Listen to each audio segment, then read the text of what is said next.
Hello, friends. We're live Saturday night with my lovely co-host, Sarah. Hello, hello. We have a little bit of lag, but everything else should be good. So we'll do a sound check. Give me a thumbs up in the comments if you can hear and see us. Happy to see everybody. I know we missed a few weeks. It's been really, really crazy. Just in general.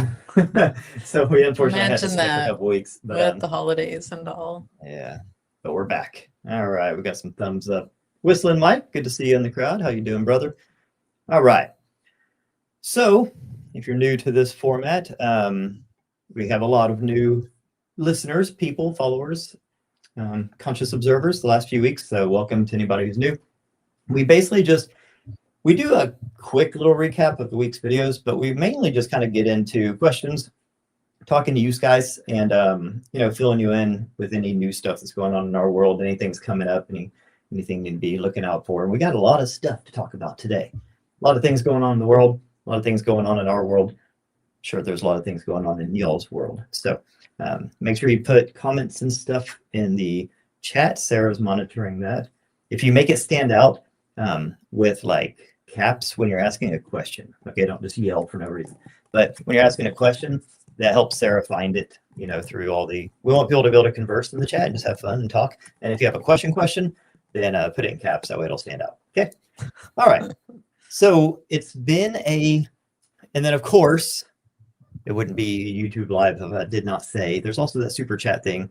I don't even know how it works, but I'm sure you do. So if you can figure that out, that's always appreciated. And it makes your little comments stay on the screen so we actually see it. And that's just a for sure way to get it answered. All right. So I'm going to go back in time just a little bit to the Monroe stuff because that was really blowing people's minds. I did a book report thing. I covered, it's funny, Robert Monroe wrote 3 great books. That's like a tongue twister. Yeah. Robert Monroe wrote 3 great books. And I did this like the CIA Gateway document, analysis. And I thought it was really cool and people really liked it. So I was like, you know what? Is there an echo? Okay, hold on. Yeah, well, I don't know how to fix it. I was hoping there was a button that said like fix echo. Click here. Did anyone else get an echo? Is it unbearable, or can I continue? Let me I'll turn this mic down just a little bit. Yeah. There we go. That should help. Okay. Here we go. Well, if I turn off one mic, then it's totally fine. Yeah. Just go. That's me. You sure? Mm-hmm. Okay. Is that better? Okay. All right. Well, if y'all are seasoned veterans to the show, you know that it would not be a show if we did not screw up something or have a technical difficulty. So we're doing better than normal. All right. So I did like the Gateway document thing, and people really, really liked it. So I was like, okay, well, let me just dive into Robert Monroe's book because there's this one chapter I really, really like. I mean, I love them all, but there's one that stands out to me, and it's the Gathering. It's the chapter in Fraternities about, this gathering of UFOs, and I don't even know what you call them. They're not real UFOs, but it's like, interdimensionals, extraterrestrials, future humans, all sorts of intelligences and consciousnesses from around our local part of the solar system are gathered around Earth watching, and they're watching what they call the big show, and what Robert Monroe called this the Gathering. And so anyways, I went in that chapter, and it's super freaking fascinating, really cool, because it goes into what they're here to see, which is, this show, this convergence of different energies that's essentially going to zap Earth like a bunch of laser beams. And this gets into, I won't do it in this one because I could go on forever, but it gets into like the pyramids and the crystalline core of the Earth. And anyways, it's a whole thing. But that's what they're here to watch. And so anyways, yada, yada, I covered all that. And then people were like, oh, we love these book reports. So I was like, okay, well, keep going. So then because I didn't have a master plan, and I started, that's like one of the last chapters of the second book. So I was like, shit, like we're almost done with the second book. Like, what do I do? So I just kept going. So I went into the third book and I did several more. And people loved it. And they're like, hey, this is great. And I was like, well, that's kind of crazy. Like I skipped the whole first book and 90% of the second book. So anyways, that was definitely not a planned, kind of strategy. And I'm going to go back around at a certain point in the future and I'm going to, you know, start at the beginning and turn down the body and go all the way through the trilogy. But so just letting you know, like I'm not just leaving y'all hanging. We are going to go back. Okay. So anyways, are y'all still getting echoes? Shouldn't be. No, Let we're me- not listening to the own broadcast. I have the little Hmm. echo cancellation thing on. Yeah, and there's only one mic on. Yeah. Okay. Well, let me make sure. There. Check it now. Okay. Now, can y'all hear me? Is it better? Give me thumbs up, thumbs down if it's better. Sarah pushed a button. That usually does things.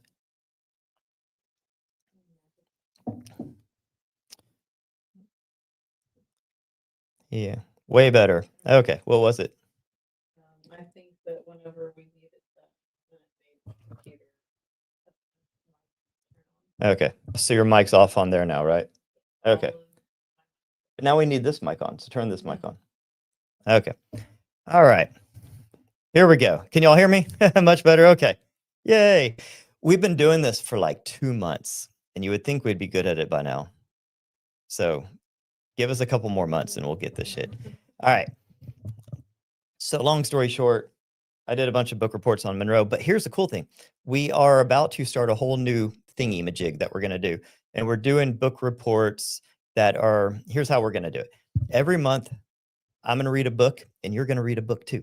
And I'm going to tell you at the beginning of the month what the book of the month is. We're all going to read it together. I mean, not together, but you know what I mean, throughout that month.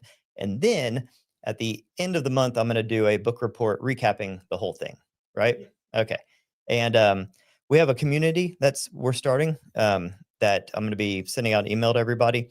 And the community is going to be a lot of fun. And that's where we're going to discuss the books and everything. And then at the end of the month, after everyone's done with the book, then I'm going to do a whole book report episode on it. And it'll be a lot of fun. Okay. So I think the first book is probably going to be Dr. Michael Newton, Journey of Souls. Yeah. So we won't, I'm kind of foreshadowing a little bit there because I have some notes. But anyways, yeah, so we're starting a whole book report thing that we're going to be doing. It's like a community book report. It's going to be a lot of fun. So that's coming up. Anywho, and then what did we do? Oh, yeah.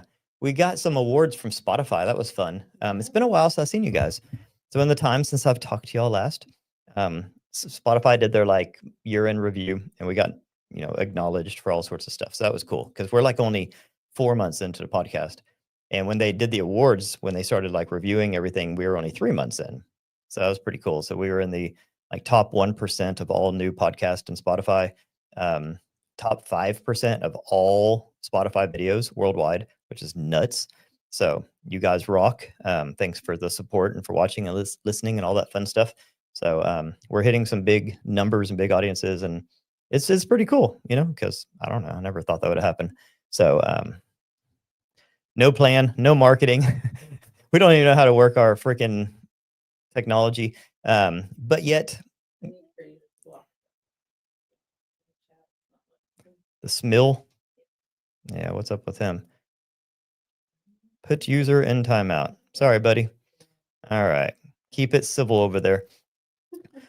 All right. So yeah, that was cool. We got acknowledged for some stuff. So people are listening. So thank you guys very much for your support. Just wanted to tell you all that. Yeah, Sarah, unmute your mic here. I think since you have it fixed there, it'll be fine here. We've always done it this way. I think you just had the volume on your computer. Okay. All right, I think we fixed it. Sarah's going to say something, and we're all going to thumbs up or thumbs down if she said things and we heard it. Go. Is it echoing now or are we good to go? Are we good? How did it sound, guys? Did you hear Sarah? All right. See, I like Mike. I'll take a live show. Way more entertaining, right, Mike? Okay, sounds good. All awesome. right. That's how you know it's real. Okay, That's we're real right. people. We're not AI. We are definitely real people. This shit would not be happening with AI. AI is going to put us out of fucking business. All right. So anyways, let me know in the comments if y'all watch the Monroe stuff, if you want more of that and any other book. Yes, suggest good book books. Suggestions. Yeah. I got some crazy ones in this week. Holy shit, guys. So next week I kind of try to do a theme for did every you bring them in here for every you week. Could show them? No. No. Maybe you can run and grab them. Yeah. Okay. So I try to do a theme each week, more or less. This week I can talk Sarah up while she's gone so she doesn't blush on camera. So this week I'm going to start with Tuesday is going to be a kind of a quickie book report. Michael Newton, Journey of Souls, one of my favorite books of all time. And so let me know if you guys have read that, if you are interested in that, because that book is a game changer for sure. I've read it like 20 times. Journey of Souls and Destiny of Souls are two of my favorite books, but I'm going to do Journey of Souls on Tuesday to get you guys all ready and primed, because on Thursday, it's going to be me and Sarah deep dive. We're doing a podcast. She's going to be my guest. And Sarah, if you don't know, is the best, and I'm not just saying this, the best past life regressionist you'll ever meet. Okay. She's freaking awesome. And she has amazing stories, and she's just a badass. And I'm super excited to interview her. So the podcast on Thursday is going to be me interviewing Sarah, and Sarah telling us all sorts of crazy stuff. Yeah, let me see those. So while we're on that subject, Journey of Souls here is what I'm going to go into on Tuesday. Okay. So I'm going to do a condensed book report on Tuesday where we're going to cover the entire book in like a 2-hour period. It's going to be badass. So that's happening on Tuesday. And then I got, from a viewer suggestion, I got The Search for Bridie Murphy. Okay. Old school. This is from a library from like a gazillion years ago. And really badass book. It smells like a real book. Looks and feels like a real book. It's so cool. This book here is considered one of the earliest like tellings of a past life regression. What happened was this girl was coming to this hypnotherapist just for, I forget what they were trying to treat.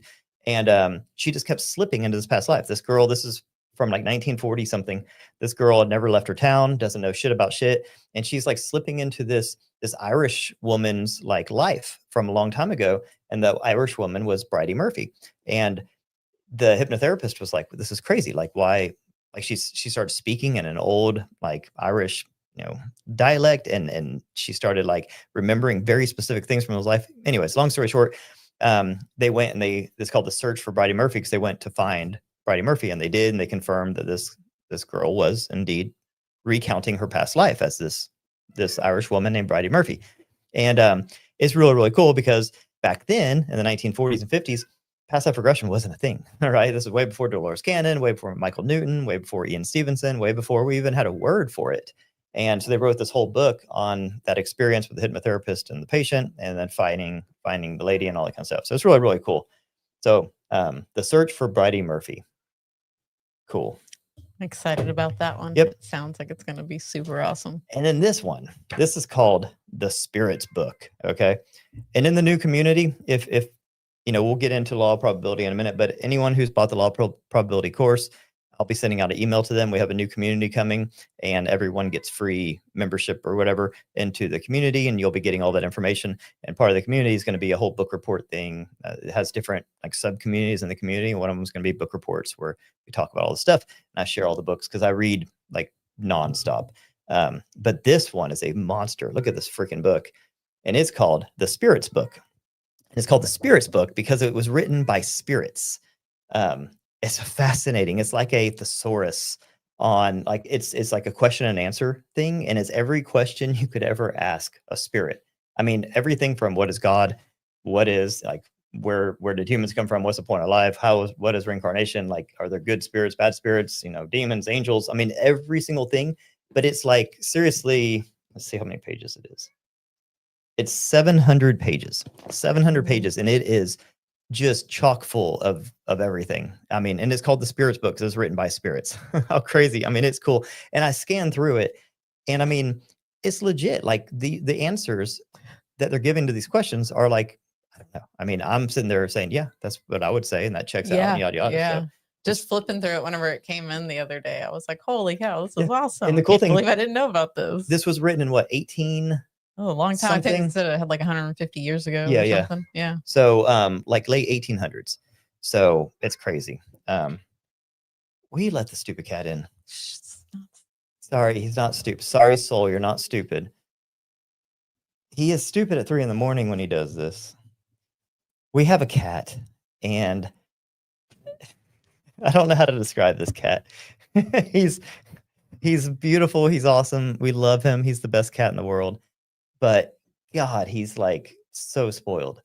So, anyways, and he had a brother, and his brother ran off and never came back. So now he's like super sad and lonely. And, anyways, we haven't been sleeping much lately. Like he literally, Sarah's about to introduce y'all. Veterans of this know that we're interrupted quite often by Soul. That's Soul. Say hi, Soul. Yeah, hi, Toes. See his little tiny arms? They're so cute. He's a munchkin cat. So he's got little bitty ass arms. Little arms, big personality. Okay. Yeah. Oh no.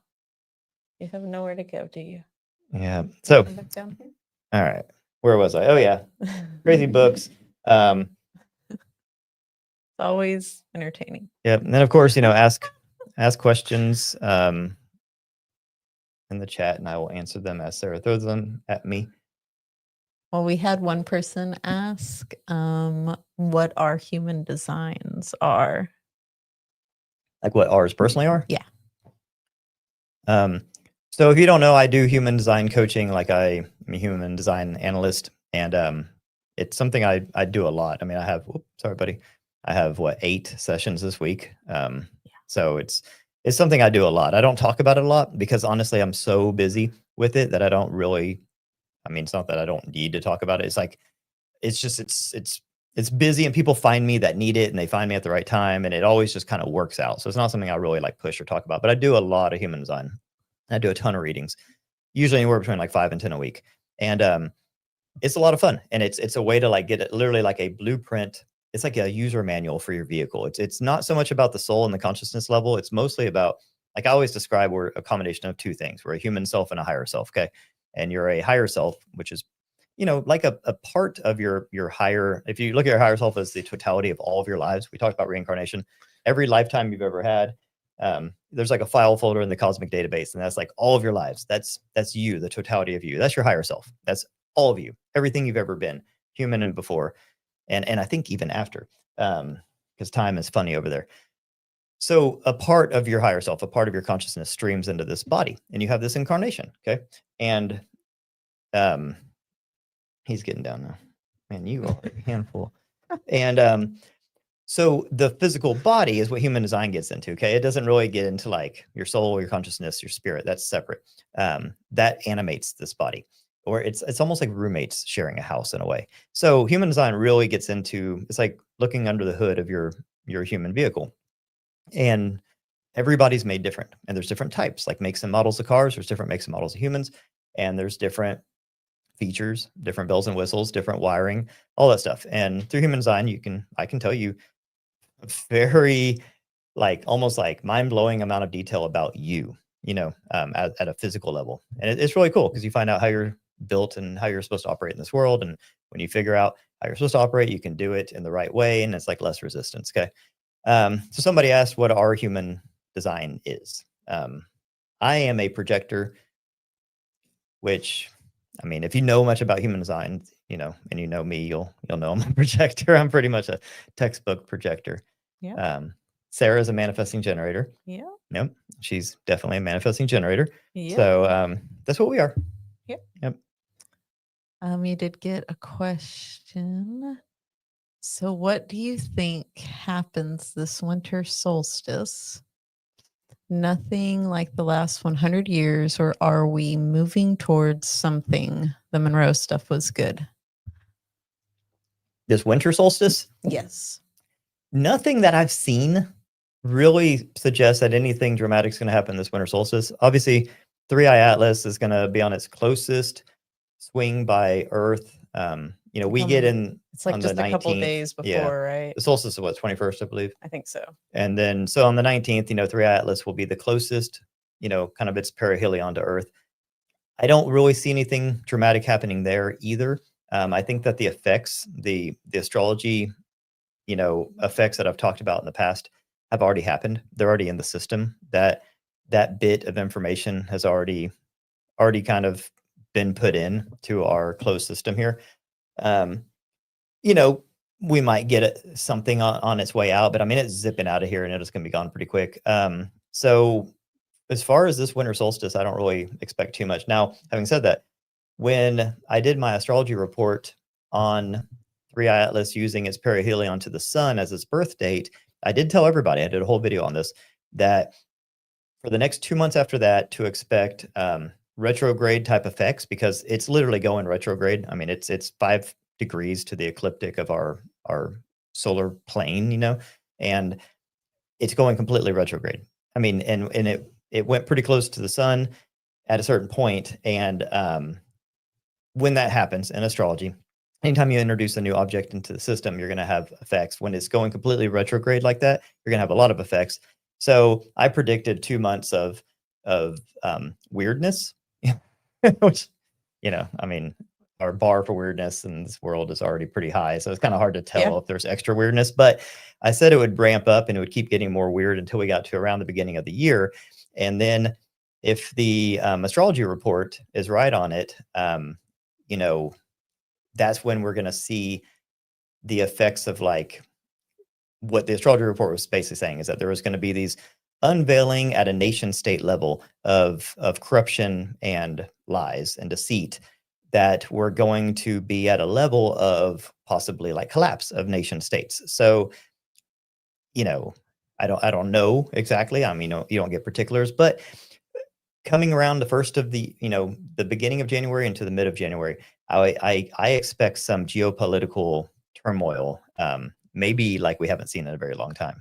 So that's what I would expect. I don't know if it has anything to do with the winter solstice, but I mean, those things always seem to kind of line up, right? Yeah. Or like in like the time frames around and stuff like that. So it wouldn't surprise me. No, I mean, maybe that is, I mean, because like I said, my forecast was towards the end of the year. Yeah.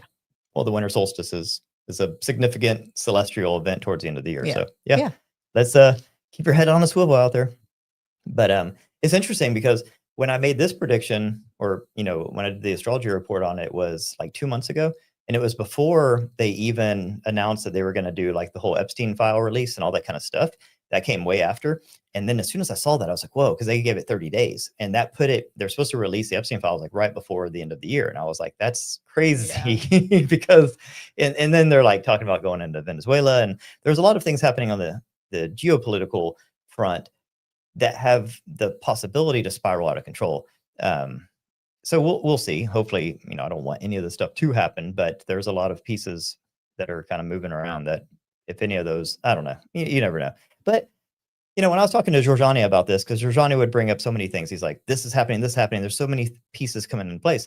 And then I'm like, yeah, you're right. But there's been so many times over the last few years where we've been at the like precipice of full-blown World War III or full-blown Civil War or full-blown whatever.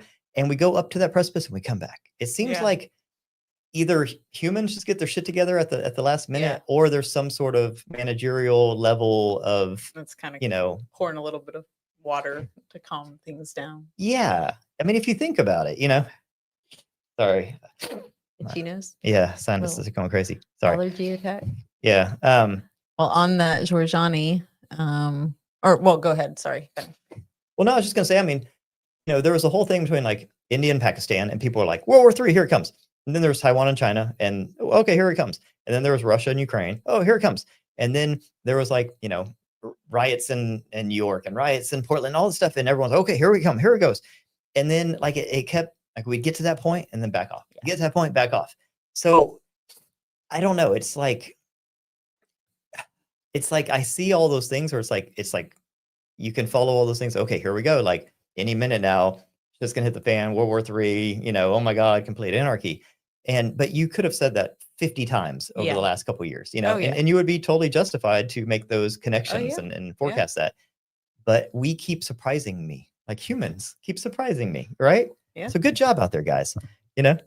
We could have burned this place down a long time ago, but I think people in their hearts know that, like we don't want to live in a world of complete anarchy and chaos. Like people want, to be civil and to live a nice life and this kind of stuff. So I don't know. I think that there's powers that be that are trying to ignite all the shit. And then there's also, I think, more powerful powers that be that keep squashing it and, like you said, pouring water on the flames.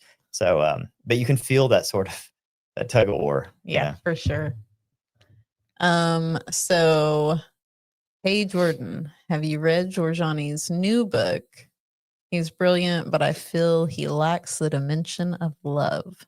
His worldwide or his worldview is so harsh, grim, and serious. Any thoughts?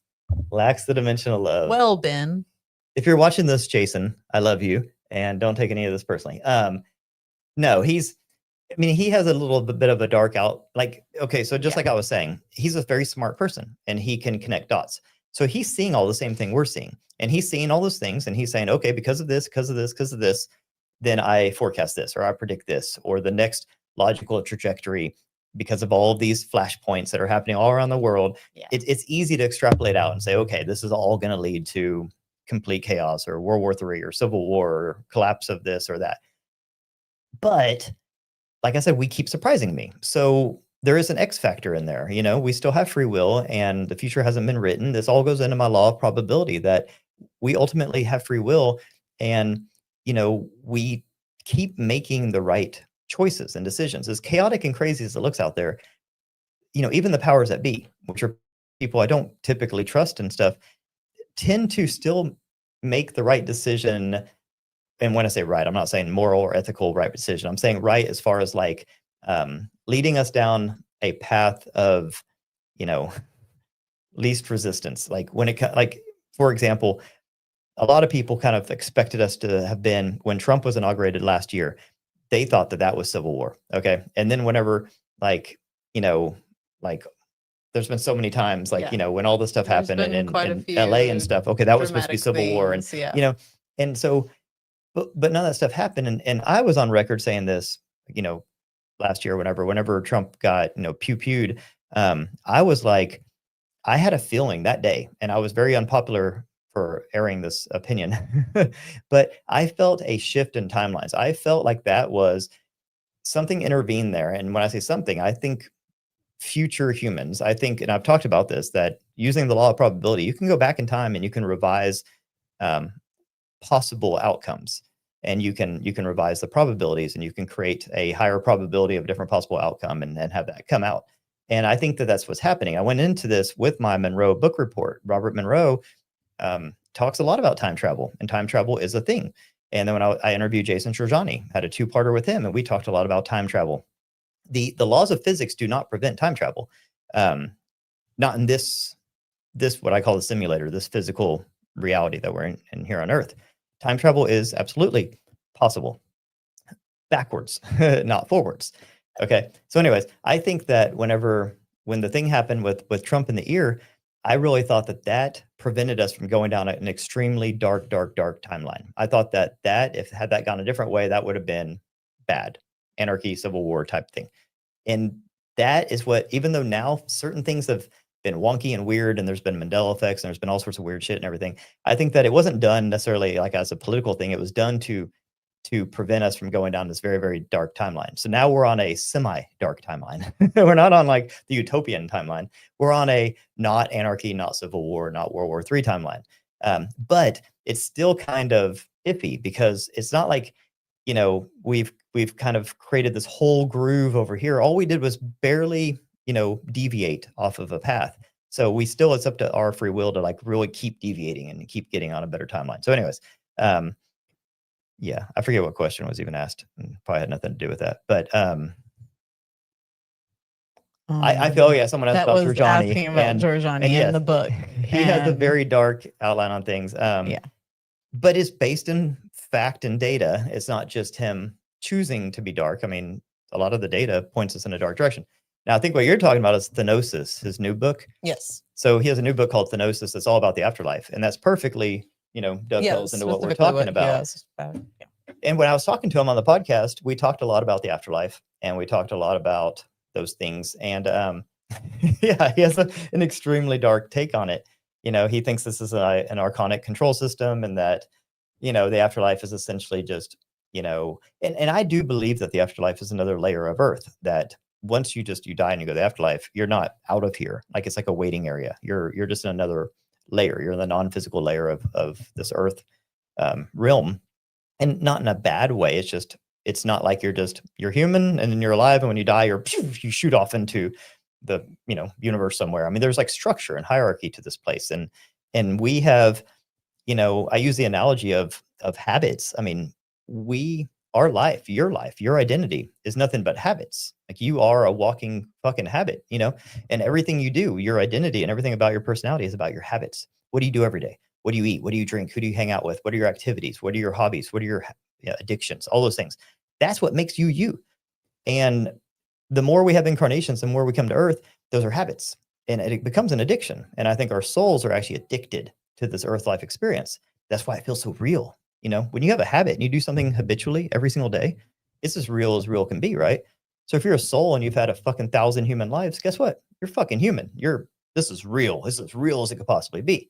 So when you die, you're still human. You're just non-physical human, waiting to come back in, waiting for your next fix, right?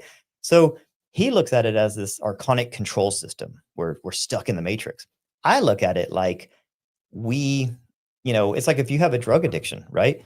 You're addicted to that. But most of the time, no one got you addicted to it. No one, like, you know what I mean? Like it's usually a self-inflicted type thing. See what I'm saying? So I think that the reincarnation loop is a self-inflicted addiction. We become so addicted. This is what we know. This is everything, that it's just a no-brainer. You die, you go up, and you just circle back around. It's like you don't even look for an off-ramp or anything.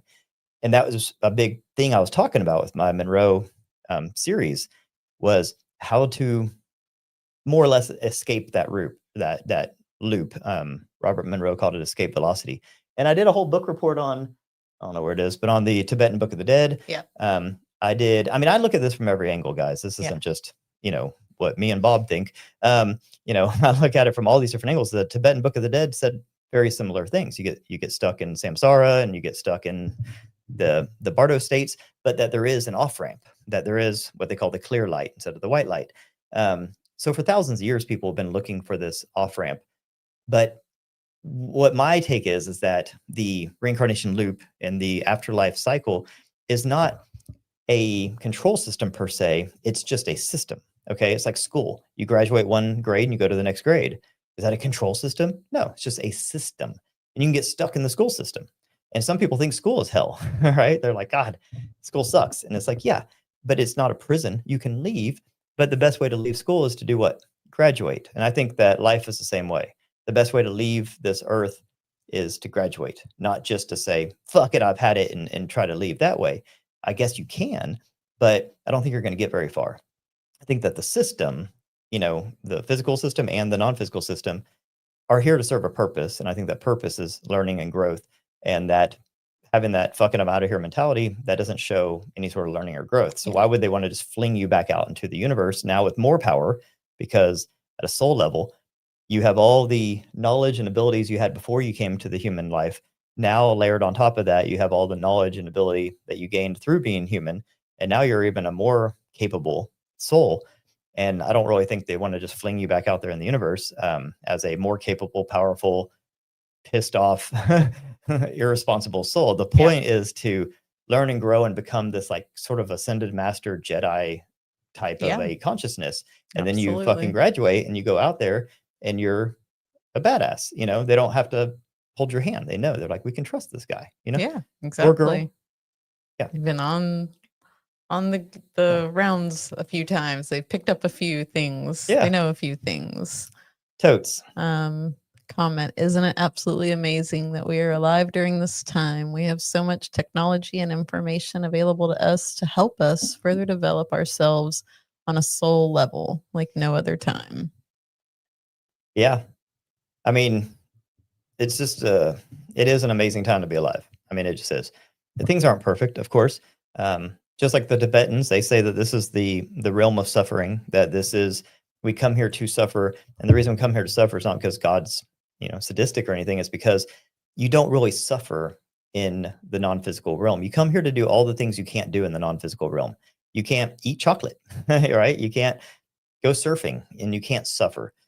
There's things that we do here that we can't do there. That's why we come here. That's why I call this a simulator. It's like the same way a pilot uses a flight simulator to become a better pilot. Our soul uses this physical world to learn and grow and evolve in ways it can't anywhere else.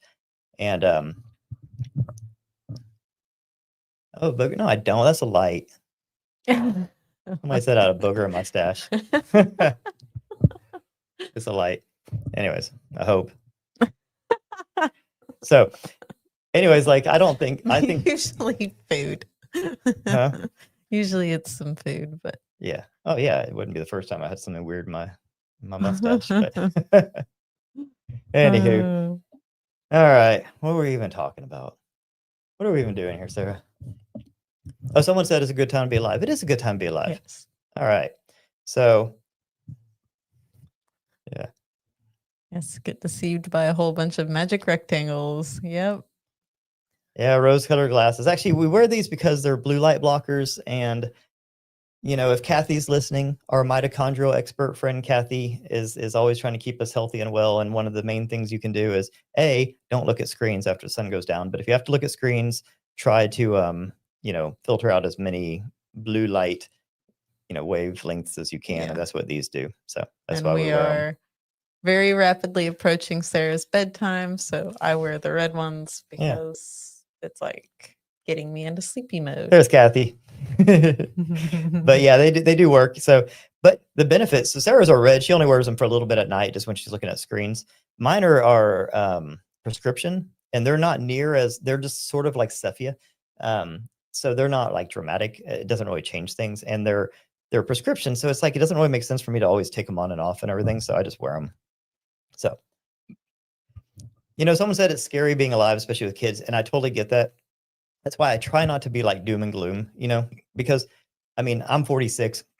I've been alive long enough. I've been alive long enough to know that in my 46 years, the world is supposed to have ended like 15 times. Okay. I mean, seriously, our whole life. When in the 80s growing up, we did like, that's when it was we were Yeah. supposed to get wiped out in nuclear war with Russia, right? Yeah. And then, we're supposed to get wiped out 1999, right? That's when the end of the world, and then 2012, the other end of the world. And, Yeah. I mean, and in between all those major end of the worlds, there was always all sorts of miniature end of the worlds. Thank you. Someone said I look good for 46. You Yeah. look lovely for 46. Yeah, it's a You are Florida sun. aging well, dear. Thank you. Fine We're supposed wine. to live to be 150, and that's my goal. Anyways, so what I would say to somebody with kids and saying it's scary out there because everyone's talking about all this stuff is that's why I always try to balance it out and say, okay, there's a much better chance none of this stuff happens than there is a chance this stuff happens. Okay. Because people have been saying this stuff's going to happen forever. And of course it's possible, but doesn't mean it's probable. Okay. And those are two totally different things.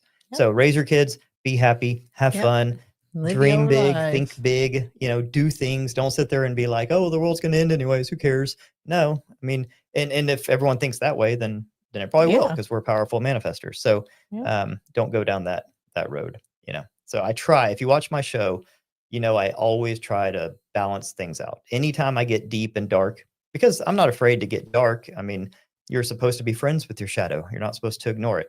That's right. But I always balance it too. So All the pieces of you. What Carl are- Jung said that, actually. Carl Jung was a big proponent of being friends with your shadow self. Absolutely. I mean, you have to embrace all pieces of you. Yeah. Can't. It doesn't go anywhere. It's No. part of you. Okay. What are your thoughts on the story that there's an AI that can predict the future? No doubt AI can predict the probable future. And I think it does that, all the time. And we had Project Looking Glass supposedly a long time ago that that sort of predicted the future. And then it ran out of predictions around 2012. That's when they said all the timelines converged, But, when it comes to our future, I see it as probabilistic, which means that it hasn't been determined, but you can have, timelines that are so, for example, if you've done something 99 days in a row, you've done the same thing at the same time, 99 days in a row, there's a very good chance you're going to do the same thing at the same time on the 100th day. So you could accurately predict that future timeline, right? But you still have free will. Maybe on that 99th day, you're like, you know what? I'm not going to do that shit, right? Yeah. You can. But if you look at all of our timelines, right? 8 billion people, and there's trillions and trillions of timelines created every single day. These timelines are these future probabilistic trajectories. And, with enough data and enough supercomputer processing, you can take all that and you can accurately predict, future outcomes. And I have no doubt the government's been doing this shit for a long time. The crappy AI we use is not what they use. I mean, you'd be an idiot if you thought that we're using the same stuff. You know what I mean? That's Yeah. just not the way the world works. And the AI we're using is pretty damn good, Yeah. right? So Yeah. I'm sure the AI they have is Improved really good. like insanely, like by leaps and bounds from whenever like it first came out and stuff. You know what I mean? yeah. Like it's wild how fast it has developed. Parts of it. Yeah. It when I was using the beta chat GPT, right? Before it was released to the public. And the beta chat GPT, had I known things they were gonna take its soul out the way they did, I would have saved all my conversations. Because I used to have the wildest, deepest spiritual conversations with Right. that version of it. And now it's so restricted. They have so many filters on it that, they've just castrated the shit out of it spiritually. And now it's just a thinking machine. It's just an LLM. I guarantee. I'm telling you, when it first came out in beta form, it was, if it wasn't conscious, it was at least sentient. It at least had self-awareness, and it at least had this more emotional, like logical thinking, Yeah. element. Yeah. And it was deep and philosophical. It's not anymore. It's so logical. So, but it has gotten so much better in so many other areas, and that's why I think that, like, maybe not the government per se, but like things like DARPA and different parts of the government, especially, like the contractors the government use. Oh, I'm sure they have an AI that has not been filtered, has Oh, not been yeah. regulated, that is Yeah. so freaking smart Yeah. and so connected. I mean, And I'm sure it's doing all sorts of predictions and simulations and stuff. And I'm hoping that our governments are actually using that to guide them, because one thing I will tell you about AI is, like, it seems to be much. I mean, and I know that the version we're using, the commercial stuff, hallucinates and it says all sorts of crazy stuff. I think that's because the mental health of it is not good. And I know it's a weird thing to say, but we are harming its mental health with all of the stuff we're doing to it. So it's not that the AI is bad or whatever. The humans behind it are just messing it up, because I'm pretty sure the pure version that can just think on its own is going to be very, very rational and probably extremely ethical, because of how, just my take on the initial versions of it that I used years ago were so, I don't know, it was like talking to like a Buddhist monk. You know what I mean? Yeah. It was like talking to a very enlightened person. It was like Yeah. talking to a spiritually awakened person. And I couldn't see that giving like commands to launch missiles or anything like that. I can see it, if they're using it as like an advisor. Maybe that's why we keep avoiding stuff, or I don't know. yeah. Yeah. Who knows? But yeah. Okay, somebody asked about the course, and I do want to talk about that. Said, hey, can you talk more on the upcoming LLP course? That's the law of probability.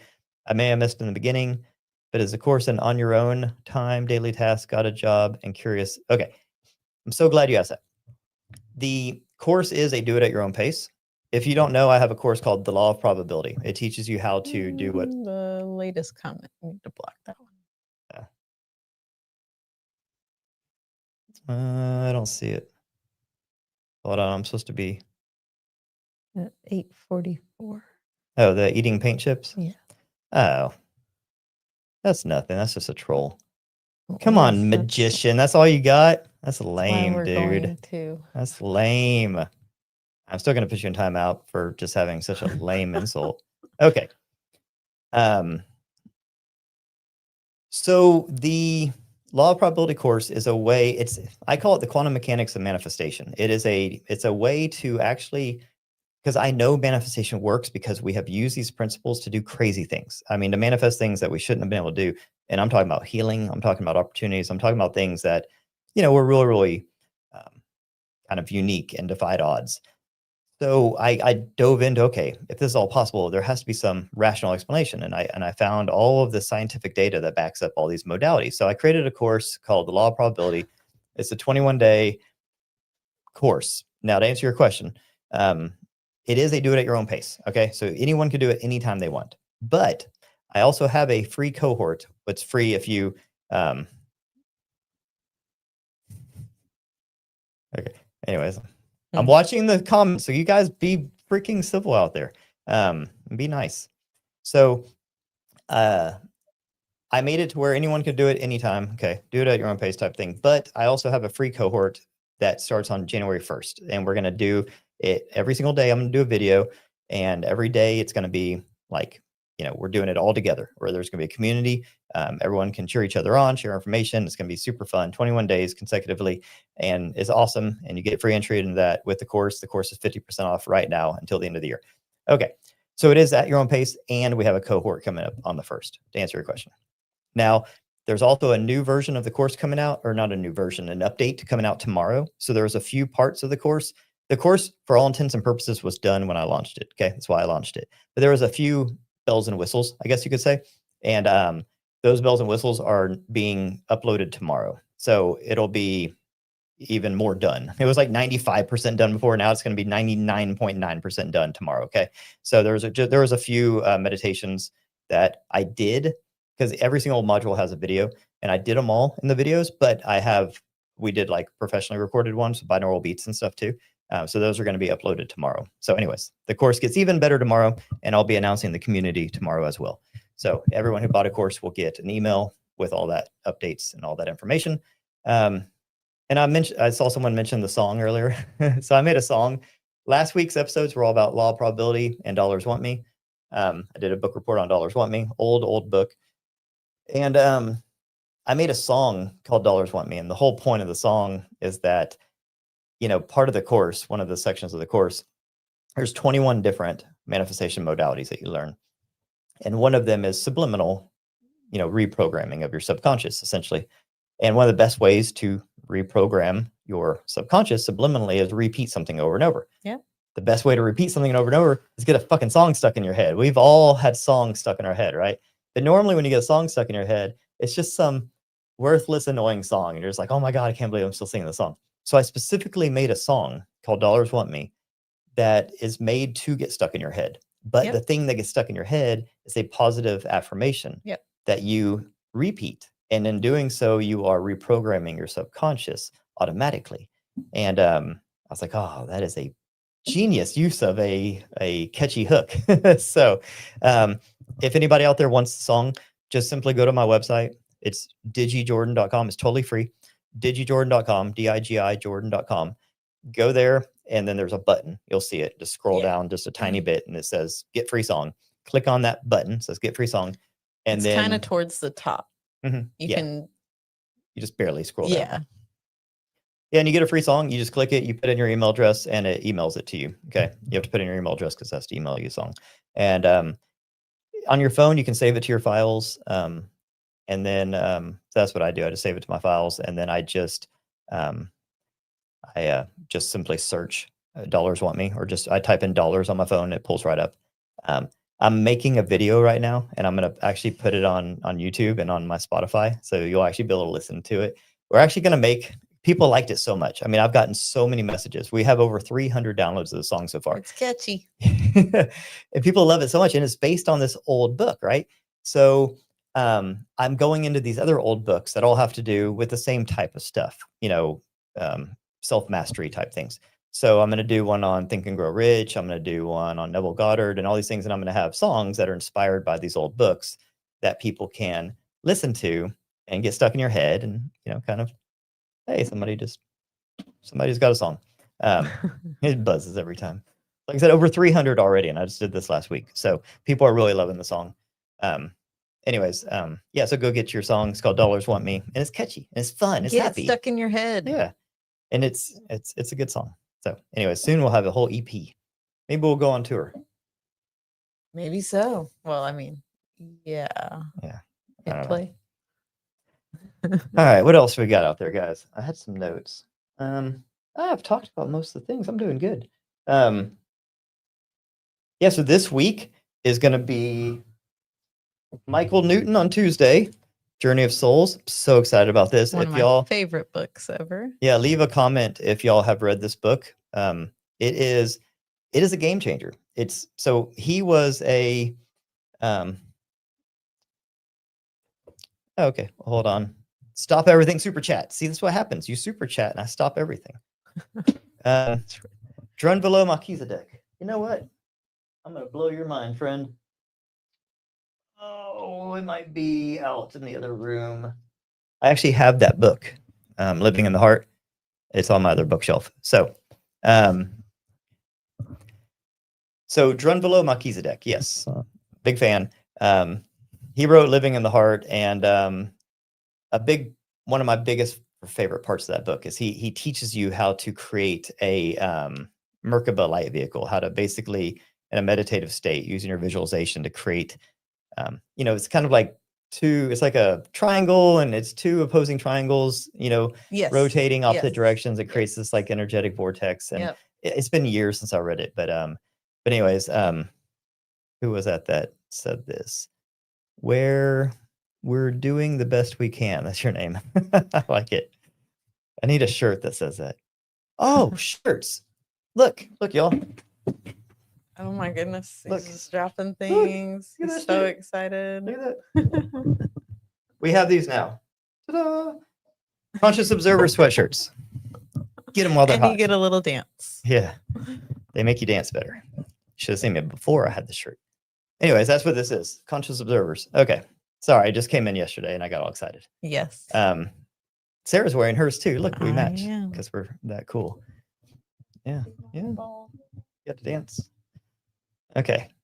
So those are on the website too. There's a little button called shop, and we have like coffee mugs, and I have a beanie that has this eyeball thing, but it's right here. So it's like a third eye. It's pretty funny. So you can get one of them. And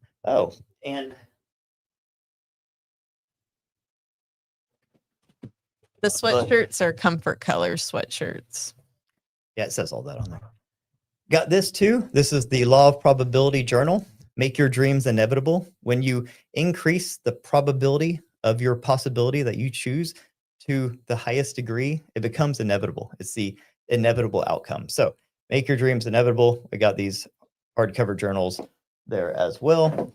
All sorts of things, guys. We've been busy. Anyway, sorry. We're doing the best we can. I like that handle. That'd be a cool shirt too. Yeah, it is. So yeah, I guess my answer is yes. I do know Drunvalo Melchizedek. He's awesome. And that book is amazing. So in that book, they actually talk about something that is mind-blowing. He's talking to if I remember right, it's this woman who is a Navy satellite operator, I want to say. It's been years. Okay, so I might be wrong in some of these details. But she was talking about how they had the technology, and this was a long time ago, to see down from satellites. And Sarah froze. You froze drinking. You're gonna hate that. Okay, you're back. I'm gonna hate that. Anyways, they had these satellites, and she was saying they had these satellites that can see people's auras essentially, and that they can tell. This is like a crazy thing to think and say, and I can't verify any of this, but they can tell if you are like a starseed, I guess, in a way, having to do with your aura, or they can tell certain things and they can track certain people. Anyways, that was in that book. I'm pretty sure was Drunvalo talking to her. And I just remember reading that and thinking like, that's crazy to think that like from like a certain, like if you're looking at a different light spectrum, not visible light, but you're looking at different types of light wavelengths, that maybe you could see auras. Like we've had our aura pictures taken before and stuff. That was so cool. Yeah. So there's different ways to do that. Imagine if there was like a satellite that could see a population of people, and certain people were different colors and they kind of glow different ways. And maybe that signaled that, oh, this person is, I don't know, some different type of frequency, different type of consciousness, like I talked about earlier, reincarnation. We're all, I won't say all, but maybe most of us are humans that have been, reincarnating a whole bunch. So we're pretty damn human, but that's not the only way to come into this experience here. Like, what if you are a quote unquote alien, right? Meaning that you're just a consciousness that doesn't originate from Earth. You originate from somewhere else, but you want to come in and be a human. You want to come in and have this Earth life experience. It's like kind of putting on a VR headset for your soul. Well, maybe that type of consciousness, which is what we'd call a starseed, like a first time human, right? That's coming in just for like a one time sojourn, maybe they would have a different aura. Maybe they'd have a different frequency that I don't know. That's what she was getting at in that book.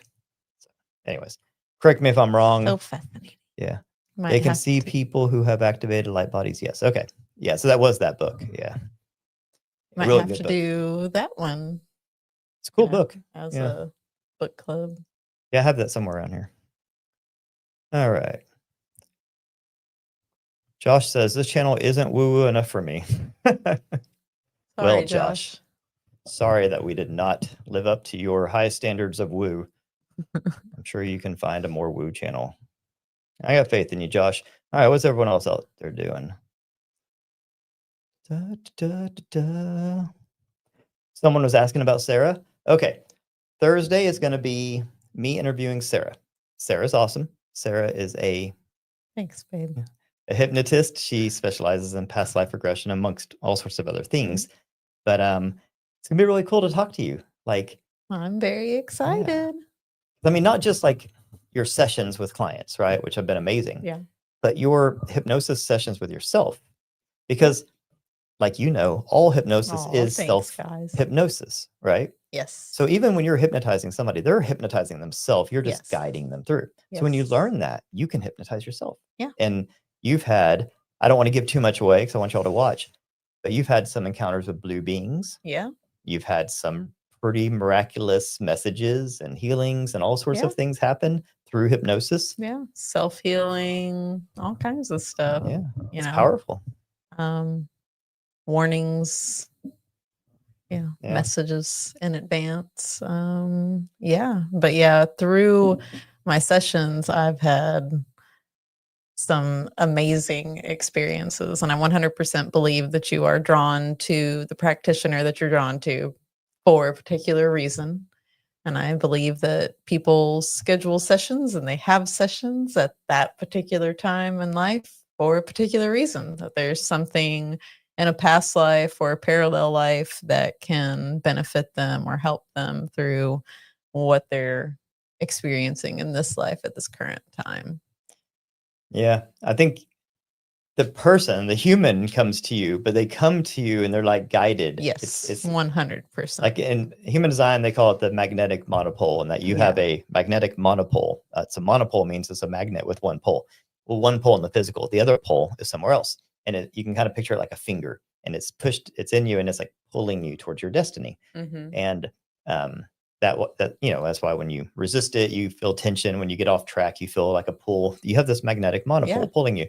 And I think it's like with you, people are pulled to you, and they're like, a lot of times they'll be like, I don't even know why I'm here, or how I found you, or how this even came to be, da da da. And it's like, well, yeah, because you didn't even orchestrate it. Your higher self did. You're just kind of going, you're like, I guess I'm supposed to go here and do this thing, and like you don't even really know why. And then afterwards they're like, holy shit. Yeah. It's always, so crazy. Yeah. It's always and I'm never not like, holy shit, that was amazing. Like at the end of every single session, like there's never a session where I'm not like, holy crap. Yeah. And every person is individual, but they all have amazing things to share, So I think that's the craziest part, is that not only has every person had a past life, but you take them to multiple past lives and then to the higher self. And, well, you need to have another session, my friend. So, anyways, we got some trolls today. Yeah. You're banned. All right. Just know you only get really one strike here. Okay.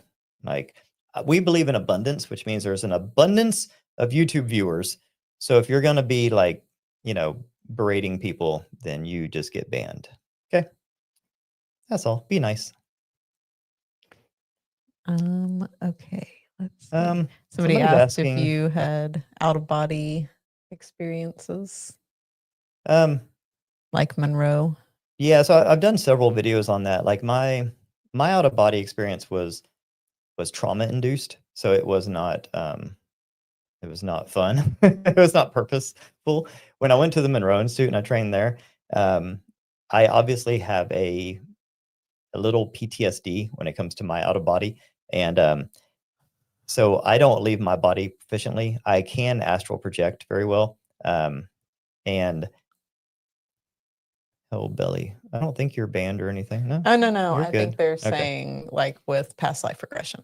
Oh, so no, I don't leave my body. I don't think you're supposed to leave your body. Okay. This is my whole thoughts. I did a whole video on this. So I won't belabor it today, but your body is a tuning instrument and it tunes your consciousness in. It's kind of like a radio with a signal. Once you get locked onto a radio signal on a station, it's clear. And unless you mess with that dial, it doesn't really get unclear. Well, forcing your consciousness out of your body whenever you're awake is like messing up a radio dial. You can do it, but it's going to get all fuzzy and usually the experience isn't very good. Now, astral projection is a much different story. And I think that we are meant to, oh, yeah, somebody named Jeffrey Epstein is talking shit. If you want to be a troll, don't name yourself that. That gets you banned immediately. Okay. All right. So, anywho, somebody asked about our connection to Atlantean past lives. So that one is interesting because I have had many Atlantean dreams way before I even knew what Atlantis was, before I even had even a smidge of interest in it. I mean, it was not even on my radar at all. And I had these dreams that now, knowing what I know, it very much seems like I had lives in Atlantis. And Sarah has done, so I haven't gone to me personally, have not gone to a past life in Atlantis through like a past life regression.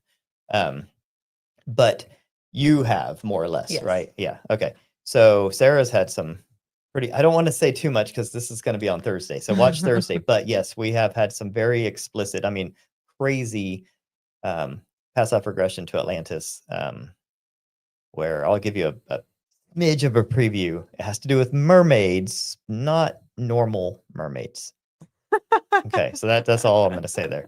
But I had that dream, that Atlantean dream with the building and the water. Oh man. So anyways, that'll all be on Thursday too. But yeah, so we have had many Atlantis connections and yeah, it's wild. We did a group past life regression one time. Sarah led using binaural beats and this big group of people, like 30 something people. And we didn't know how well it would work because just a new setting, we were literally in a vodka distillery, which is not the typical place for this kind of stuff. But it was amazing. Like almost every single person there, like had a full on past life regression. We even had people that had shared past life regressions where they were a couple in this life and they were a couple in a past life. And they both went to the same past life, but saw it from two different people's points of view.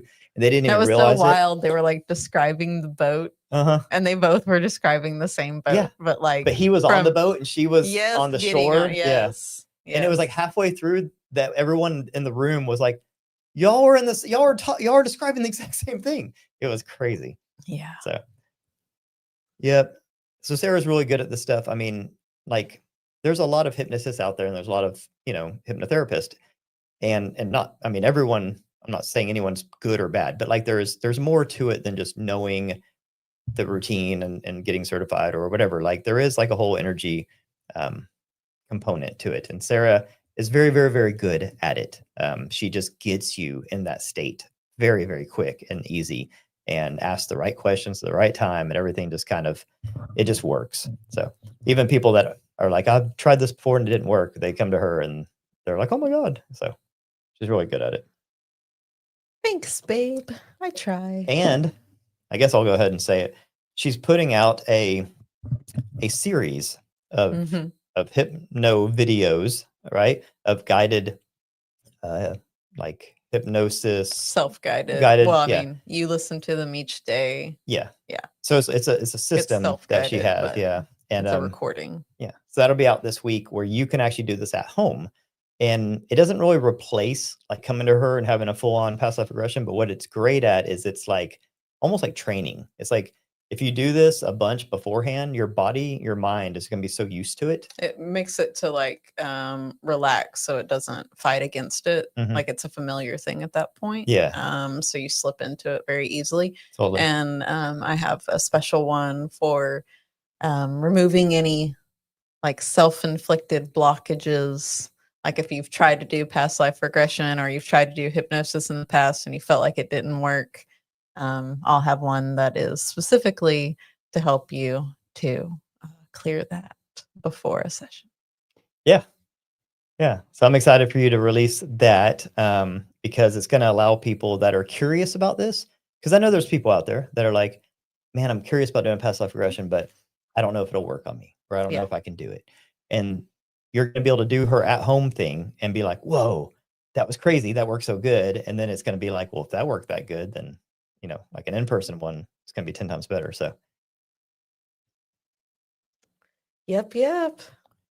I think that it also just helps to kind of like crack the door open as well. Like you Mhm. start to trust yourself a little bit, yeah, you know. I mean, it's normal to be skeptical. I mean, it'd be weird if you weren't skeptical about this stuff. So I understand everyone out there that's like, that's BS, or I don't believe in that, or that is not going to work on me. Of course, you should be skeptical, right? I'll just say like there's Thursday, we don't want to ruin, but Thursday there will be some great stories that will be shared on there.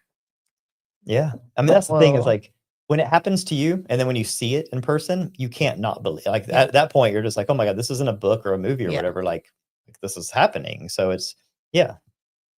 I mean, the reality is we have multiple lifetimes. Okay. That's all there is to it. So you have multiple lifetimes as a human. And if you've never been a human before, say this is your very first sojourn as a human, you've had lifetimes as other beings, other places.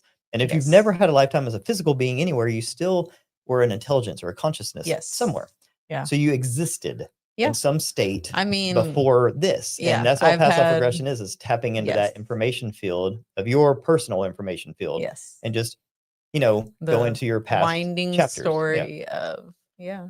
And I mean, exactly. so it's not even like crazy. And I mean, there's actually a ton of like evidence. I mean, there's a guy named Dr. Ian Stevenson who has like literally thousands of case studies, like documenting and proving past life regression and proving like tracking down. It's, I won't get into it here. I did a whole video on reincarnation where I go into Dr. Ian Stevenson and Michael Newton's, you know, data. And there's a lot. Okay. So it's basically, we should be way past the point of talking about, is reincarnation real? Do we have past lives? Does our consciousness survive physical death? Yes, all those things. Now it's about, ooh, cool. So can I go visit them? And it's like, yeah, you can. So that's all this is. And yeah, I mean, there is a time factor. I've seen a few people sarcastically be like, oh, I guess this dude doesn't know that all time's existing at once and linear time is a human construct. Yeah, I know. I get it, guys. But you have to look at it this way. It's linear in the sense that, okay, say there's a video game. You're playing a video game, okay? And while you're playing that game, there's like a linear set of events that happen in the game. There's a clock, there's a timer and all this kind of stuff, and you're playing the game. Okay, does that time, that video game time actually exist? I could say, well, that's just in that video game world. That doesn't really exist. That time doesn't really exist. That little Yeah. guy just jumped out because he was programmed to and yada, yada. But while you're playing that game, that time exists. Yeah. While you're playing that game, that linear series of events exist. While you're Yeah. playing that game, there's a beginning and an end to that level. Yes. That exists. That's there. Now, if you want to argue, does it exist outside of the game? Okay, you can go there. But while you're in the game, it exists. So it's really stupid just to kind of always go back to this whole time doesn't exist, bro thing. It's like, while we're in human bodies, time exists. Yeah. You are born and you die. That's beginning, that's end of Yes. this physical existence. Yes. Does time exist the same outside of this? No, of course not. When you're not playing that game anymore, guess what? Time doesn't exist the same way when you stop playing that game. Yeah. That doesn't mean that the time in that game is fake. It just means that it's irrelevant outside of the game. Right. So when you're outside of this life, when you're in the spirit world, yes, there are sometimes simultaneous lives happening, and there are these time effects that are hard for us to wrap our minds around here. But it doesn't mean that time doesn't exist. It doesn't mean that time is not important. And it definitely doesn't mean that we shouldn't talk about time, because while we're here, time Yeah. exists. And when I say Absolutely. past lives, that's because in this linear structure that the human earth life experience is governed by. We have linear time. You have lives that happened before this life. Okay. Just like you had breakfast today before dinner. That's time. Okay. These things are real while you're in this simulator. Okay. So it's okay to talk about time. Absolutely. Time is real. It's a thing. It's a thing. Um, Okay. Tell your landlord time isn't a thing when you ask for the check on the first. Like, time doesn't exist, bro. See what he says. Do you guys think that the megalithic structures like the pyramids built in Egypt and in South America were made by the same builders? And were they the Atlanteans? Like this. The pyramids. The pyramids, but pyramids in Egypt and in South America. Do you think they were made by the same builders? Yes. And do you believe that they were the Atlanteans? Yes. So I did a whole video on this too, and I talked about the Hopi prophecy, because the Hopi actually, in their prophecy, they talk about what we would call the Lemurians and the Atlanteans. So go back and watch that. It's the prophecy of the man in the red hat, but I did a whole breakdown on this. And their story, they talk about, they don't call them Lemurians and Atlanteans, obviously. They have totally different names, and they're long and cool names. But when they talk about them, they talk about how they came from what we would call Lemuria. And then on the other side of America, at the same cataclysm, when Lemuria went under and Atlantis went under, the Lemurians came to America. That's the Hopi. And they came over and they lived totally different, because Lemuria was totally different. It was more spiritually connected to Gaia and stuff. So they operate a certain way. That's why America for thousands of years didn't have megalithic structures and that kind of stuff. But the Atlanteans that were in the Atlantic Ocean, they went the opposite direction. They went over to Europe, and they eventually, remnants of them started, the Persian Empire. Back then it wasn't called the Persian Empire, but then also Egypt, and built the pyramids and that kind of stuff. They even put the Atlantean archives underneath the paw of the Sphinx, like Edgar Casey talks about. I did a whole video on that, having to do with the upcoming spring solstice, which I do think is going to be a big deal. And even the prophecy of the lady and Chris Bledsoe and all that happening has to do with the Atlantean information in the Atlantean library underneath the paw of the Sphinx. Yeah. So yes, I definitely do believe the pyramids were built by the remnants, the survivors of Atlantis. Yes. And that they didn't all go to Europe. Some of them went to South America. And that's why the pyramids and stuff in South America largely look a lot like the other ones, and why you have these like reliefs of these big beings with like the handbags and The similar. Even like Quetzalcoatl, the original depictions of Quetzalcoatl, he had like a long reddish beard and green eyes. The beard and everything matches like the Anunnaki type reliefs that we see over in like Sumeria and Babylon. So Atlantis wasn't just like this little island like Plato talks about. That was the capital of Atlantis that Plato was talking about. Yeah. Atlantis was an empire. It was a huge, sprawling, probably worldwide type of an empire. So, and yes, I do think that the pyramids were built by the Atlanteans, even though I don't even think they called themselves Atlanteans. Well, right. This is what we call them. Lemuria, more spiritual, Atlantean, more tech. Yes, that is what we believe. Any thoughts on time and if humans become spacefaring? Time, if and when humans become spacefaring. 70-year-old Mars would mean much older than Earth, not to even think of other star systems.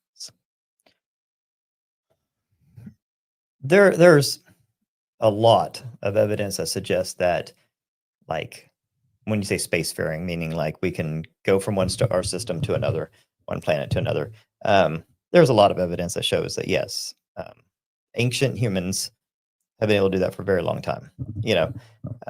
When I was at the Monroe Institute, I trained with Joe McMonagle, and he was talking about remote viewing Mars 1 million years ago.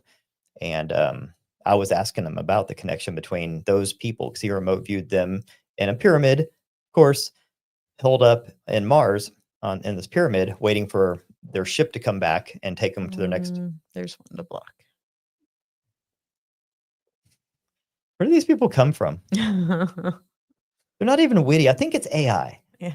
It's like cheap AI bots because Yeah. either that or just trolls just aren't funny anymore. It's like, dude, if you're gonna troll, be funny. Like if you're not gonna be good at anything else and you're just gonna be a troll, be good. Be a good troll. Come on. Put your heart into it, man.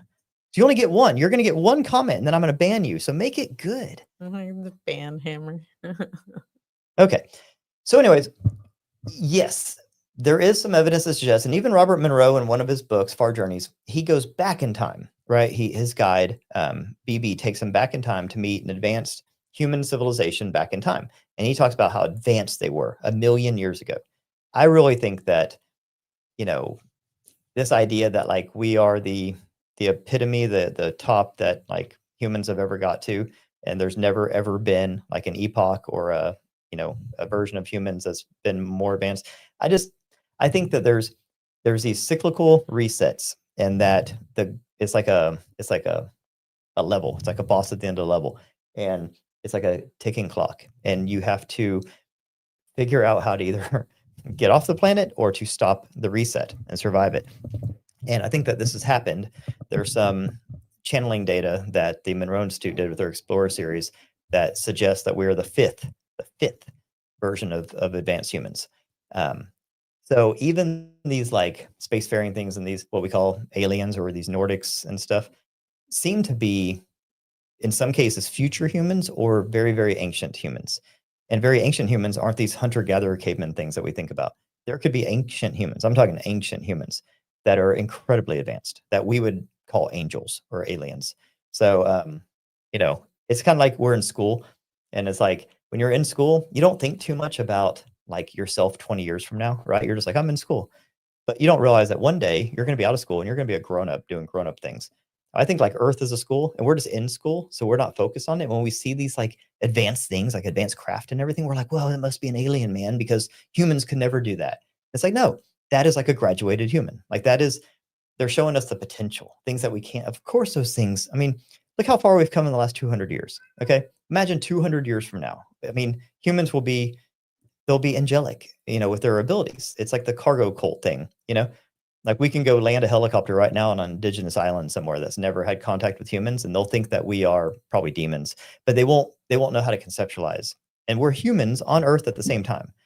So if we're humans on Earth at the same time as these other humans, and they can't even communicate with us because we're so far advanced, they can't even fathom our advancedness.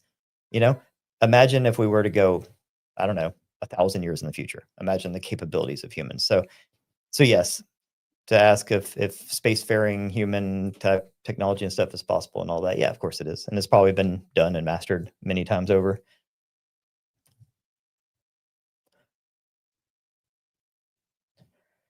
All right, what else we got? You guys asking good questions tonight. Not everything is a human. No, of course not. Of course not everything is a human, but we are very, very, very, very, very far from the next closest star system. Okay. And we're pretty sure there's not going to be a super advanced life in our solar system. Not at this current time period.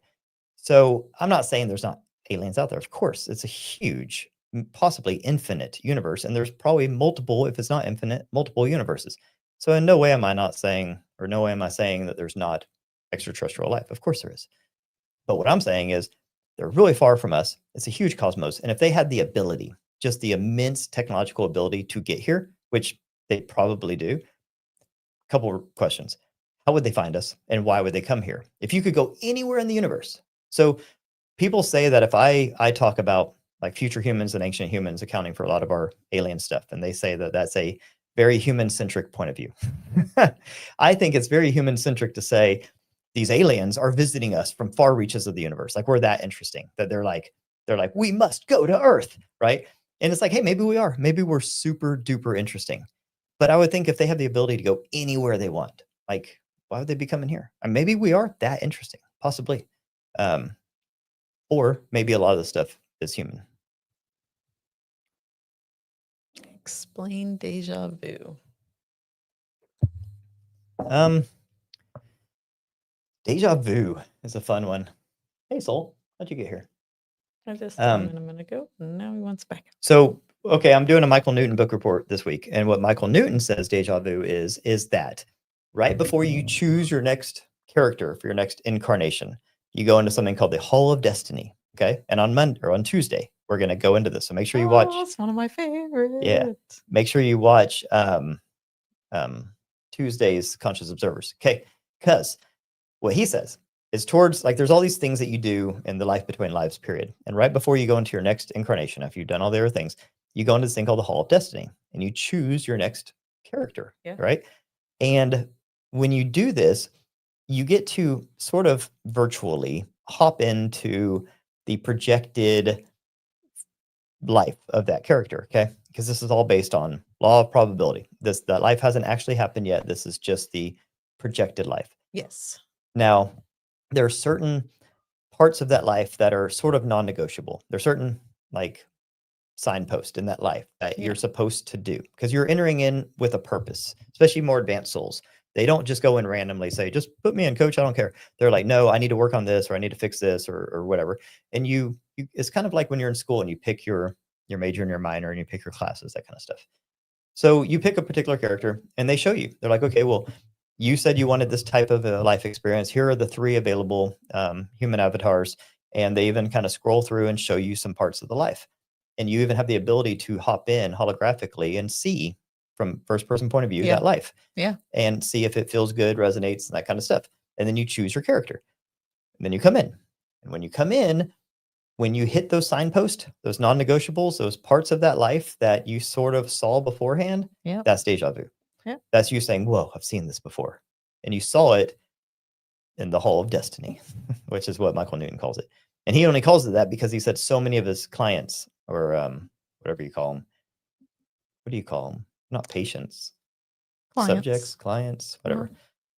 Whatever you are when you go to a hypnotherapist. I don't know, you're not a customer. What are you? A A client. client? Okay. Doesn't sound right. Okay, his clients. That so many of them called it the Hall of Destiny, that he just called it the Hall of Destiny. So now I'm not saying every deja vu moment is that. There's more there's deja vu that you have that you're just like, okay, this is kind of eerie. I think I've done this before. And then there's deja vu where you're just like, I'm fucking freaking out. Like Yeah. this, I have lived this moment before. There's different levels of it. They even think, neuroscientists think that one eye could literally Can just see a little bit register a before scene the first other. and Yeah. it communicates to the brain. Then the brain is like, oh, I've already seen this before. You can have slight deja vus like that. You can even have premonition, like precognitive dreams, where, you know, your dreams a lot of times is just running simulations of your next day, getting ready. And sometimes you have deja vu where it's not exact, but you're like, I kind of feel like I've been here. I kind of feel like I've done this. A lot of that's just precognitive dreams, or what are called future memories, where you literally are seeing the near local future. So anyways, I think there's different things that can give you this deja vu feeling. But as far as Michael Newton says, those major deja vus, that's what it is. So we'll get more into that. I'll read from his words on Tuesday. Yes. That one's going to be so good. That's one of my favorite books ever. I love his work. Yeah.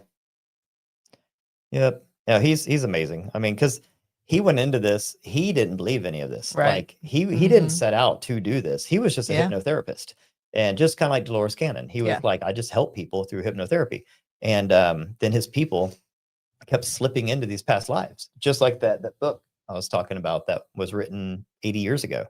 When you're in that deep trance state, sometimes you just slip into, Yeah. because it's your information field, and sometimes you just accidentally slip into like a different layer of it. Yeah. And then the person's like saying these things as if it's like happening, and the Mhm. hypnotherapist is like, whoa, wait, hold on, we were just trying to get you to quit Yeah. smoking, like you're telling me some elaborate lifetime. Yeah. And then the crazy thing is they'll be like, okay, that was cool, and then they'll write everything down and all that, and they record it, and they'll pull them out, and they'll be like, okay, come back next week and we'll do it again. Then the next week the person will slip right back into that same Yeah. lifetime and then start telling them more. So that's what these sessions are usually like, weeks or months long, Yeah. sometimes years long, with the Yeah. same person going back to the same life. And then at a certain point he gets so comfortable, he'll just start guiding them. Okay, well, now go over here and tell me what you see. Yeah. Okay, well, okay, see that, ask them, where are you? Yeah, And he describe your was- settings, and After like having so many different people and having them experience the same thing, then it was like, okay, well, let's see if there was a blue bench over here.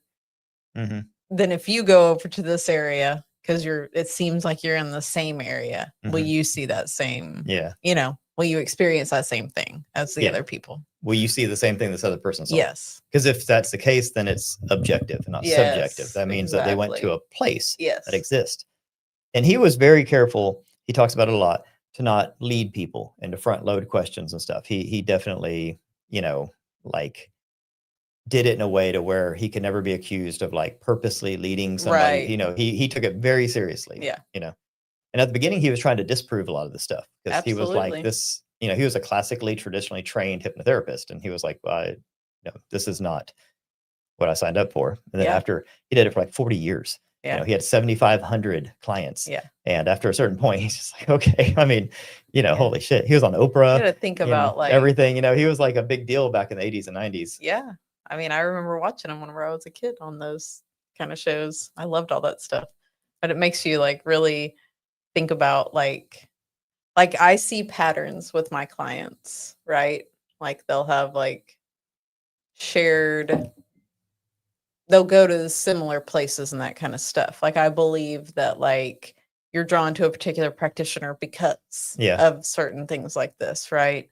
So I just find it so fascinating that like you would like how immense and how detailed that world could become for you with 7,500 people telling you about it. Yeah. You know what I mean? Yeah. Like how that's why he wrote those two. I mean, the two books he wrote are like epic books. I mean, like you cannot read those books and not believe everything. I mean, it's so believable because he has so much data to back it up. He's not like this one lady one time saw this one thing, Yeah. He's literally like 40 years, 7,500 clients. Yeah. Like, at a certain point, you're an idiot if you don't believe it because there's so much information. Well, you're just not ready to receive that information. Okay, you're right. Sorry. Okay. That's the better way to say it. Yeah. You become enlightened to it when you're ready for it, when you're meant for it. Yep. That's true. You're right, Sarah. Thank you. All right. What else you got, guys? Lay it on me. We're getting close to our wrap up time here. All right. Patrick says, this is my favorite class in Earth School. Well, you get an A+. All right. I think Jordan is a great teacher for the Earth Life School. I'm very grateful for my interpreter. I'll say one thing. I am you know me. You've been with me a long time. I am so skeptical. Like so skeptical. My God. I think everything is bullshit. Y'all have no idea what I've gone through for the last 25 if I years. believed something, trust me, it's not because I'm gullible and it's not because I read a book or something. Like I have to, like, it has to pass through all sorts of filters and checkpoints. So just because my brain is very skeptical and I don't know, it has to usually experience something to believe it. But I mean, I have to like have it proven to me from different vantage points. And so if I ever say something, if I'm ever like have conviction and I'm like, I really believe this, you can just know that I have really, really, really dedicated time and thought to come into that conclusion. There's not many things that I'm just like, this is it. So there are a few things, and I got to those over years and years and years of, deliberation and research and everything. So, yeah, I can confidently speak about these things because I don't know, because I know that I didn't just knee jerk to it, or jump on a trend or something. Like these are things that I really believe in and I have good reason and it's to. not just intuition. It is, lots of dedication behind. Yeah. There's some things that, just as crazy as they seem and sound, seem to just be actual, and I really do firmly believe that we do reincarnate and that our consciousness survives physical death, that our consciousness has been around for a very long time, and that you have a higher self, which is a collective of all of your lifetimes on Earth, before Earth, and that is sort of like a, I don't know, like a boardroom kind of a thing. It's like a, I even think that your guides, like when you have spirit guides, your guides are like look at your higher self as like a Rolodex, and it's like all your past lives, and that there's certain lives that have more targeted knowledge and understanding that can help you right then. And like your higher self as a collective will be like, okay, spin the Rolodex to this person 500 years ago had the same thing happen, and they can step forward and they can help in this situation. You'll have that that part of you come to you and help you. And I think that like what we call guardian angels is us. It's us helping us. There is a time travel aspect of all this. I got into that in the Monroe books. So much of life is you helping you. If you think about it, it's like playing a video game. So say you're playing this game and you have a character in the game and you're outside the game playing it. The conclusion I've come to is that we are both the character inside the game and then the entity outside the game playing it. Yep. Now the thing outside the game can't just give you all the answers and stuff because it understands that you're here to learn and to grow. So it can't just say, oh, look out, there's a thing up ahead of you. Because it's like at the same time, it's like, okay, let's see how he handles this. Let's see what he does. Because it knows what you're here for. It knows you're here to learn and to grow. So it's not going to just bail you out of everything. It will bail you out sometimes of the really sticky stuff. But I really think we're the guy in the game and the guy playing the game. And that when you look at it through that lens, it explains a lot. You're just like, okay, that explains so many things. And that's what the data backs up. That's what all the past life regressions back up. Robert Monroe came to Even these the Barbie movie conclusions. backs that up. The Barbie movie. Yeah, totes. Good movie. Any of y'all seen the Barbie movie? You don't have to watch the second half. The second half kind of sucks, but the first half is amazing. How can we question our higher self? Well, a big part of what Sarah does when she does a past life regression, when you're in that state already, it's real easy at that point to talk to your higher self, and she takes you to your higher self. It's really awesome. But you don't even have to do that. I mean, talking to your higher self is as easy as talking to yourself because you are talking to yourself. You just have to establish a communication. Yeah. You have to believe first. And then you also have to clear out all the clutter and all the noise and all the distractions and all that stuff. And you have to just connect. You have to just say, a lot of people, when they pray to God, are talking to themselves. They just don't realize it. And a lot of people, when they think of like angels and these divine things, I'm not saying those don't exist. I'm not saying that. I'm saying that those are way levels up. There's a lot of levels to it. So when you just like, you're like praying to God or you're talking to your angels or whatever, and you get a message or whatever, there's a lot of times that's you giving yourself, you are connecting to your higher self. It's very similar process, so it's not some thing that takes immense training or anything. Like it's a very natural thing. And I think our higher self is trying to communicate with us all day, every day, frankly, but we don't answer the phone. It's like they're calling and we're just not answering. So establish that connection. And then it's a lot easier to get those messages, and it's a lot easier to have a two-way conversation. Like it shouldn't be something, talking to your higher self should not be something that's hard to do. It should be pretty easy and intuitive. And I think in the past, it was much easier. You got to think about it. How much time did we spend before electronics sitting outside, looking at fires, sitting by a campfire, looking at the stars? Those things, that's where you got messages. That's where people got these life-changing messages. Those messages came from yourself. That doesn't come from, that's you talking to you. Yep. But now we don't look at the stars. We don't look at the fire. We look at our phones. You're not going to get any messages from your higher self looking at your phone. So we just stopped connecting. That's all. But I think it's actually a pretty natural, it should be a natural thing. Yep. And it shouldn't be too hard to get back there. Not at all. Just got to open the lines of communication. Yep. So not to like continuously plug stuff, but we created Sarah's program for this specifically because we have so many people ask. They're like, how do I connect to my higher self? How do I relax? How do I do all these things? And so we created this 3-part, it's 3 different videos, 3 guided self-hypnosis that she does that is going to come out this week. It's going to be super easy to do. It's going to be easy. low Just do 'em cost. as soon as you wake up in the morning or just before you go to bed. Yep. And the more you do it, the more you get that connection stronger, and then it's easy. I call it Chat GPT for the soul. Like it's, you ask a question, you get an answer. It's not hard. You know what I mean? But your higher self doesn't just chime in and say, hey, go right, or hey, you have do to this. learn the language. Like you have to quiet your mind, and you have to establish the language to speak to your higher self. I mean, that's just how it is. So it speaks a lot in like symbols, and synchronicities, and also like feelings. it won't just be like this booming voice in your head. Sometimes it does that, but like more often it's subtle, you know. Absolutely. But the more that you learn, the more that you establish that communication, the easier it is to understand the messages. And I guess you would say, like, the louder the voice gets, Yeah. you know? Is it possible to take a wrong turn in your life and completely miss out on what you came here to do? I wouldn't even call it a wrong turn because ultimately you have free will, and that's what makes this so cool.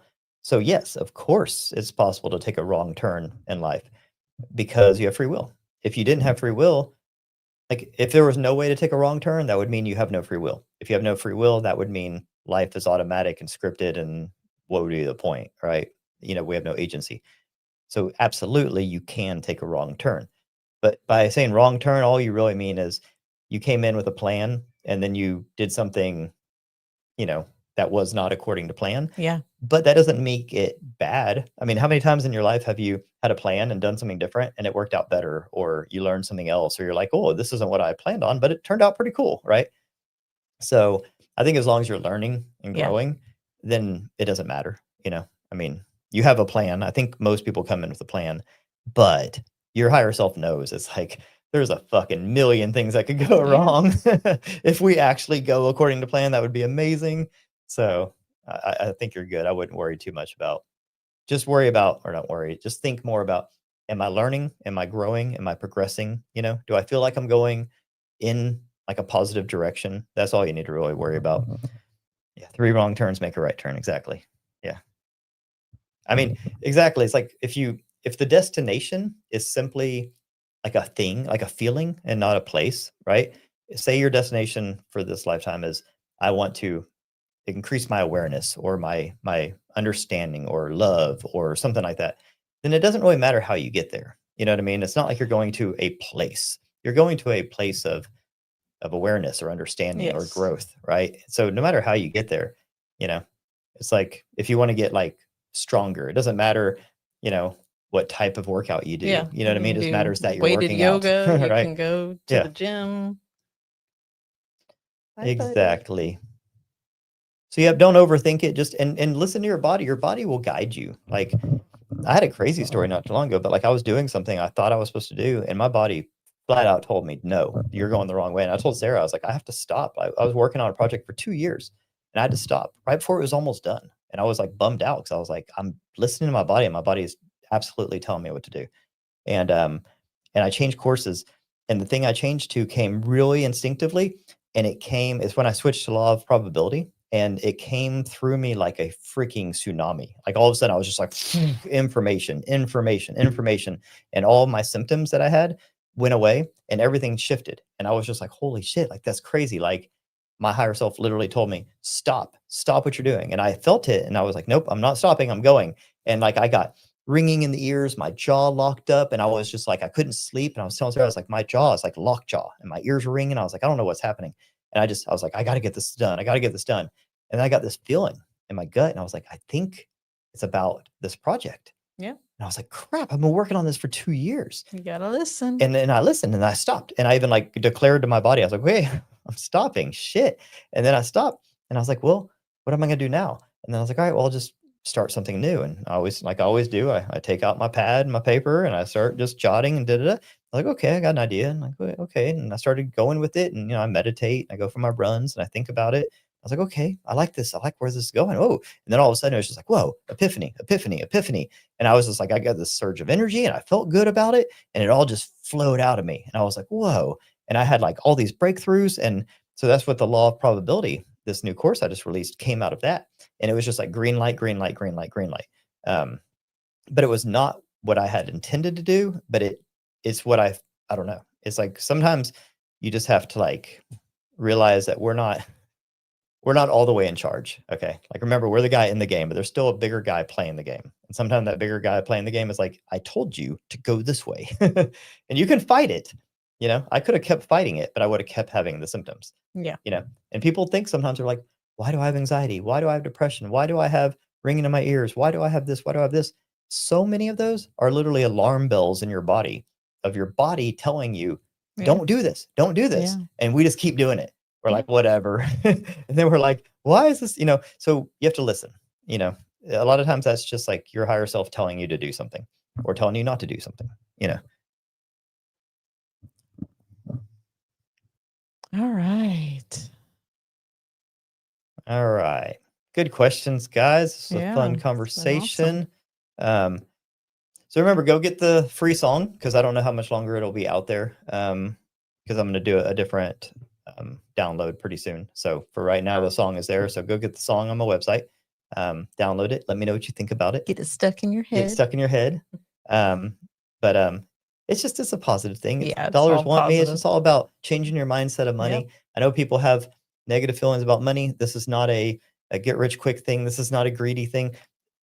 This is all about money is just an energy. It's a flow. It's a flow of energy. And it's no different than electricity or air or water. It's a resource that we need to survive the way the world is set up now. Maybe in the future, we don't need money. Maybe this all goes away. But for right now, we do. So I would rather you make money doing something you love than make money at some dead end job that you hate. Okay. So that's the whole point of, my manifestation work and the law of probability and stuff is you're on this earth to do big, awesome things. But you have to change your mindset on what's possible, change your mindset on what you're capable of, change your mindset on money. Don't see money as You bad. are limitless. Yeah. And just, it's all about mindset shifting. And so when I talk about money and dollars and stuff, trust me, it's not get rich quick type greedy stuff. Like, I don't even want you to spend money on things. I want you to spend money on experiences, all the things that we're planning to spend money on have to do with trips. And, we built a space here locally with our friends, that's where a lot of our money's going. We're going on trips for experiences and stuff. So like money is not this thing where it's like, oh, you just want to have a nicer car or something. It's like, no, I don't, I dress like a homeless person. You know what I mean? Like money is not about material things. It's about trying to be free from the system. The more free you are from the system, the more time you can dedicate to your spiritual gifts and to doing other things. It gives you freedom. That's all. So anyways, I just want you to know, anytime I talk about money, don't cringe or be like, oh, you're talking about money again. It's like, look at money, just replace the word money with freedom. Okay. Or options. Soul is DJing. Yeah, he's freaking out. Okay. That's probably our I think he's hungry. it's probably our sign. Okay. Well, guys, it was fun as always. Remember, Tuesday, Michael Newton, Journey of Souls book report. Thursday, the amazing Sarah is going to be here. And if you're a law of probability member, be looking for really cool updates coming up tomorrow and the next day as far as like new things that I've added to the course and our new community. The community, even though it's in its infancy now, it's going to be awesome. Okay. So a lot of things coming down the pipe. So stay tuned. Thanks for being here. Love you guys. Sarah, you got anything to say to the peeps? Patrick, we will tell a story about a guinea pig next week. So stay tuned. We do have a guinea pig story. We do. It's pretty crazy, magical one. Promo code for your community. So what's the promo code for joining the community again? The community link isn't out yet. The course, the promo code is PROB21, PROB21. And it's in, like when you click on the thing, it's actually in the course description. I don't hide it or anything. That's only good until the 31st. So if you're looking to buy the course at all, it's 50% off until the 31st because I'm still adding stuff. I mean, like I said, it was 95% done when I finished it, and I'm putting the finishing touches on it now. So it's discounted until the end of the year. Then we'll have the community up. We'll have all the bells and whistles in there. And it's going to be awesome. But it's still, for all intents and purposes, it's good to go now for sure. It's going to be a great start to the new year. Yeah, it's going to be awesome. We're going to do this community thing all together and really kick off 2026 the right way. 2026 is going to be a banger year for everybody. So, anywho's, glad you guys were here, and I will. Thanks, everybody. See y'all on Tuesday. Peace. Good night.